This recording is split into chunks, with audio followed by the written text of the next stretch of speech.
première chose, c'est que, déjà, en fait, je vais rebondir sur la présentation de Lucie au départ, pour montrer qu'en fait, on peut avoir des approches complètement différentes d'un même problème. Ça m'arrive régulièrement de discuter avec justement des gens qui travaillent chez Total ou des gens qui manifestent contre Total ou contre les grandes banques. Et ils sont très remontés contre eux en disant qu'en gros, ils sont responsables d'une grande partie, effectivement, des émissions de gaz à effet de serre, notamment, et de la dévastation de la planète. Et mon point de vue est un petit peu différent. C'est-à-dire que, de mon point de vue, le problème ne provient pas tant que ça de Total ou des grandes banques, dans le sens où, en réalité, Total, comme les grandes banques d'ailleurs, ne font que répondre à la demande et anticiper la demande à venir. C'est-à-dire que s'ils font des extractions de pétrole, c'est parce qu'ils pensent qu'effectivement, dans les années à venir, il va encore y avoir de la demande. Et cette demande, elle provient d'où? Elle provient essentiellement, notamment, des transports, donc des automobiles qui continuent à fonctionner avec du pétrole un peu partout dans le monde. Elle provient aussi des modes de chauffage et elle provient aussi de la production d'électricité dans beaucoup de pays du monde où effectivement, alors là, c'est beaucoup de charbon, par exemple. Tout ça, en fait, est calculé. Il y a des gens au sein de Total et au sein des grandes banques qui font des calculs en se disant, ben, voilà où en est la politique des États par rapport au transport, par rapport à la production d'électricité, etc. Donc, il va falloir extraire tant de pétrole, tant de charbon, etc. dans les années à venir. Et donc, on investit là-dedans. Ce n'est pas des idiots, ils savent très bien faire des prévisions. Et sauf changement de politique brutal de certains États, effectivement, ils ont relativement peu de chances de se tromper. Donc, de mon point de vue, la responsabilité, en fait, elle est politique. C'est en fait les politiques qui vont être mises en place dans chaque pays qui vont effectivement déterminer la consommation d'énergie fossile dans les années à venir. Et alors, c'est là que ma réflexion, elle intervient en tant qu'économiste. Au fond, pour réduire la consommation de ces énergies fossiles, on peut penser effectivement à des changements de comportement. Donc ça relève plutôt de l'éthique. Chacun va prendre conscience, effectivement, et modifier la façon dont il va se mouvoir. Donc, par exemple, prendre plutôt un vélo là où avant il prenait sa voiture, etc. Cet aspect-là, l'aspect éthique, il a un certain impact.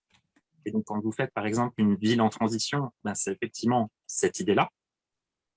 Mais on se rend compte, en fait, que globalement, cet impact est assez réduit et assez limité. Pourquoi? Parce que, en fait, il y a des forces à l'œuvre qui sont beaucoup, beaucoup plus puissantes que la capacité de changer de comportement pour des raisons éthiques. Et ces forces, notamment, ce sont bien évidemment les prix. Donc, quand vous avez des prix qui sont largement plus bas pour des produits qui sont plus polluants, eh bien, les consommateurs qui ont relativement peu d'argent, qui vont faire des arbitrages, vont avoir tendance automatiquement à aller vers des prix plus bas et donc vers des produits plus polluants. Et puis, il y a évidemment l'effet de la publicité qui est très, très fort. Et donc, tant qu'on ne résout pas ce problème des prix et de la publicité, et vous avez vu que dans les mesures gouvernementales sur la publicité suite à la Convention citoyenne pour le climat, il y a très très peu de choses qui ont été faites, que en gros, symboliquement, ils ont dit que voilà, maintenant, les avions ne pourraient plus traîner des banderoles pour faire de la publicité. Mais en gros, il n'y a quasiment rien d'autre que ça qui a été fait. C'est hallucinant. Alors, on sait que ça a un impact absolument gigantesque, la publicité. Donc, en fait, quel est le problème principal, en fait? Ça va être de changer les règles du jeu. La solution la plus puissante qu'on ait, c'est de changer complètement, totalement les règles du jeu. Ça veut dire quoi? Alors, ça veut dire, et là, ça va rejoindre les questions de monnaie locale, que ce dont on a probablement le plus besoin pour demain, et ça rejoint également la question bancaire, c'est de changer complètement la façon de sélectionner les projets. Donc, demain, il va falloir que les banques, au lieu de sélectionner un projet sur des perspectives de rentabilité d'un projet donc, lié uniquement à la capacité de vendre un maximum de choses et à trouver un marché, eh bien demain, il faudra que le critère principal, le premier, quand vous déposez un projet dans une banque, ce soit la durabilité. Tout projet qui ne sera pas considéré comme durable, et il y aura tout un certain nombre de critères à prendre en compte, ne pourra pas trouver de financement. Ça change complètement les règles du jeu, on est bien d'accord. La question du financement, en fait, elle est absolument centrale. C'est d'ailleurs la problématique principale que vous allez avoir et que vous avez actuellement sur les monnaies locales. Vous l'avez abordé. Tant que les monnaies locales n'ont pas la capacité de financer la création d'activités locales, elles sont dépendantes des banques pour vouloir créer des activités locales qui ensuite vont pouvoir effectivement fournir les commerçants locaux. Et on voit bien qu'aujourd'hui, c'est le problème principal. C'est ce qui a fait aussi le succès de la Banco Palmas donc au Brésil, parce que dans le système de la monnaie Palmas, il y avait inclus des microcrédits et il y avait un partenariat entre une banque locale dans la favela, la Banco Palmas, et une banque régionale, il me semble, donc officielle, brésilienne, qui permettait en fait de faire ces microcrédits et donc de créer des activités au sein de la favela. Et ça va être la clé demain. Alors on sait qu'aujourd'hui, en France, c'est interdit de créer de la monnaie effectivement locale, puisque les banques ont le monopole de la création monétaire en euros. Mais moi, j'ai travaillé un petit peu, moi je suis à Montreuil, donc en plein cœur de la principale monnaie effectivement d'Île-de-France qui a été créée il y a un peu plus longtemps effectivement que la racine, donc la pêche. Et au sein de la pêche, on a commencé à réfléchir effectivement à cette question de comment faire pour créer des activités locales. Donc, est-ce qu'on ne pourrait pas créer de la monnaie pour effectivement aider à la création d'activités locales? Ça va être vraiment le défi à venir. Parmi les règles du jeu qui vont être à changer totalement, il y a également le financement des entreprises. Alors là, ça va être les petites, moyennes et les grandes entreprises. Pour ce qui concerne les grandes entreprises, on peut penser que demain, les marchés financiers, dont Lucie a parlé, effectivement en parlant des actions et des obligations, les grandes entreprises ne pourront plus être financées par des marchés financiers qui sont spéculatifs, pour deux raisons principales. La première, c'est que les marchés financiers, par nature, poussent les grosses entreprises à faire de la croissance et à dégager un maximum de bénéfices pour pouvoir attirer les actionnaires. Donc, c'est un système qui, par nature, pousse à faire de la croissance. Or, effectivement, demain, ce dont on va avoir besoin, c'est d'essayer de satisfaire les besoins de la façon avec le moindre impact écologique possible. Donc, c'est tout sauf de la croissance. Il y a des grandes entreprises demain qui vont devoir faire de la décroissance. Et ça, c'est absolument incompatible avec un financement par les marchés financiers. La première entreprise qui ferait, qui annoncerait qu'elle veut faire de la décroissance, qu'elle a compris. Imaginez par exemple que L'Oréal ou LVMH disent bah oui, on a compris qu'il allait falloir réduire la consommation et donc notre chiffre d'affaires il va baisser. Eh bien, dans un système avec des marchés financiers, tous les actionnaires fuient cette entreprise et le cours s'effondre. Donc c'est juste impossible en fait dans le système actuel. On ne peut pas faire de la décroissance. Et puis la deuxième chose effectivement, c'est que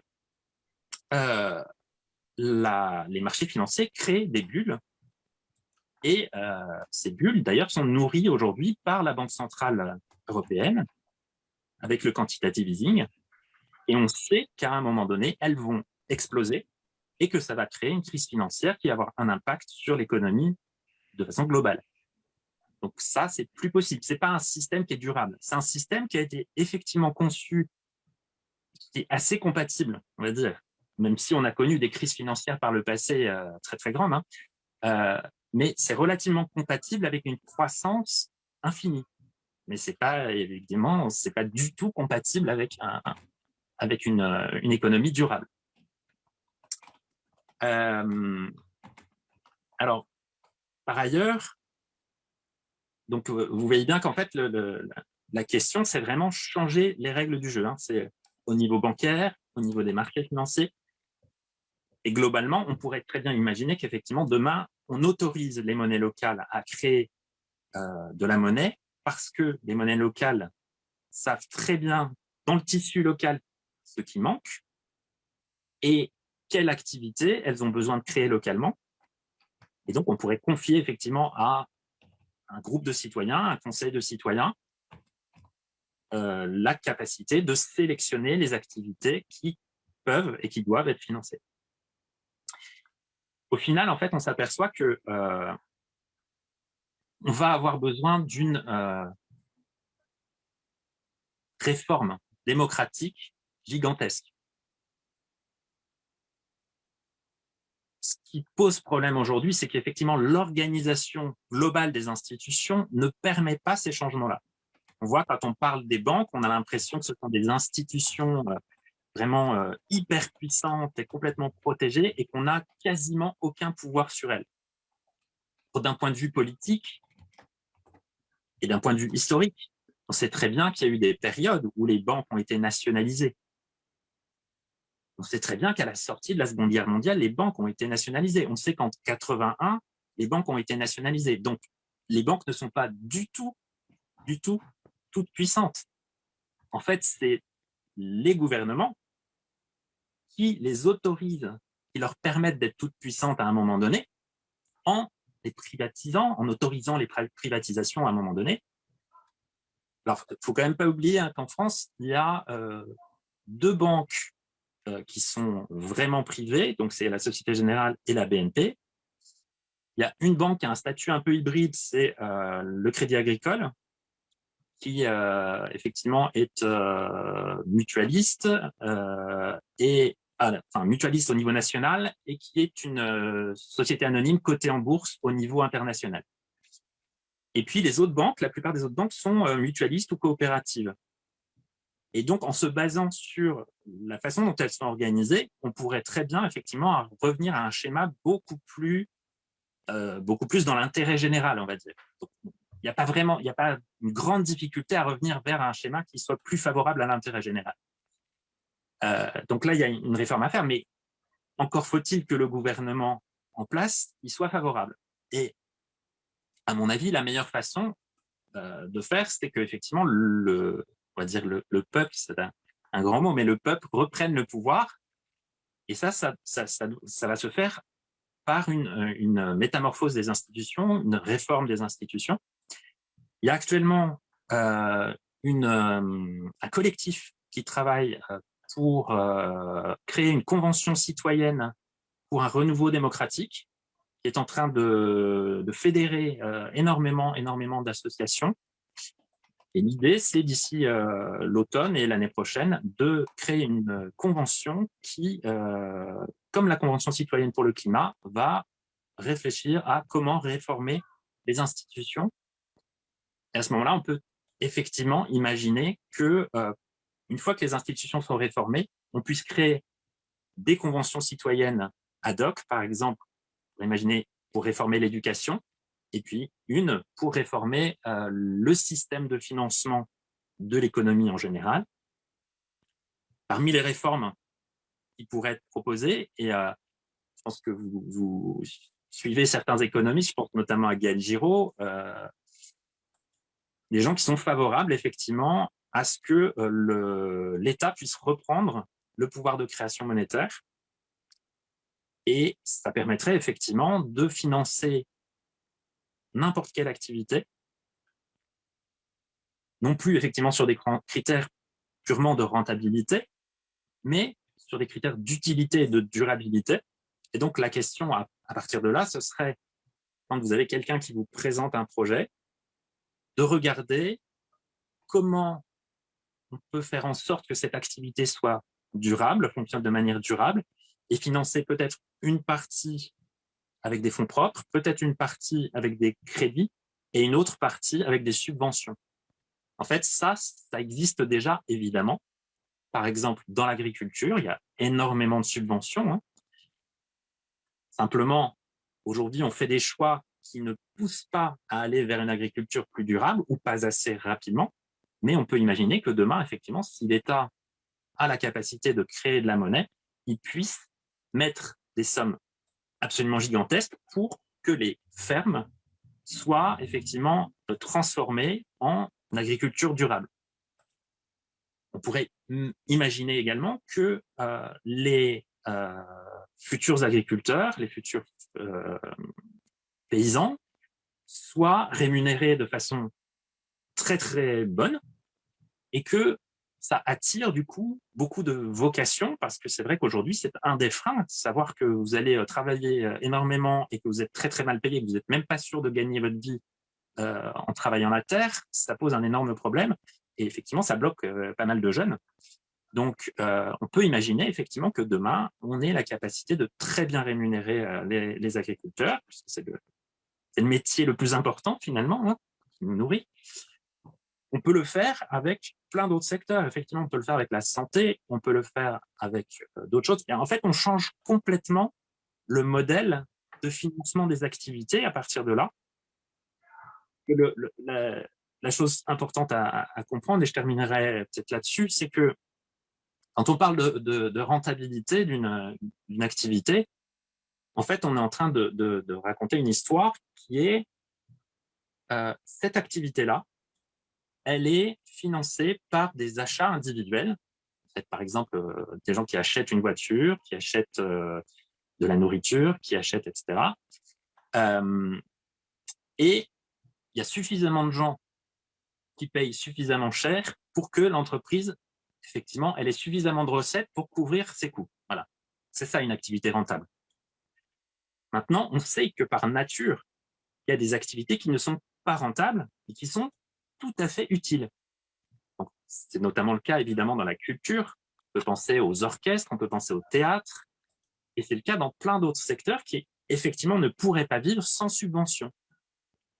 Eh bien, demain, il faudra revoir tous les secteurs pour faire en sorte que, effectivement, en fonction de l'utilité de chaque secteur, on subventionne plus ou moins. On pourrait imaginer que, notamment, l'éducation ait beaucoup, beaucoup, beaucoup plus de moyens et que, du coup, on puisse embaucher énormément de monde. Et voilà, je vais vous laisser sur cette réflexion sur la question du financement, mais en fait, c'est quelque chose d'absolument déterminant, notamment pour faire la transition. C'est-à-dire que si on a la capacité, effectivement, de financer tout ce qui est durable, on va avoir la capacité de changer de mode de transport, de mode de chauffage, de mode d'alimentation, et pour beaucoup de pays de mode de production d'électricité beaucoup, beaucoup, beaucoup plus rapidement qu'on ne le fait actuellement.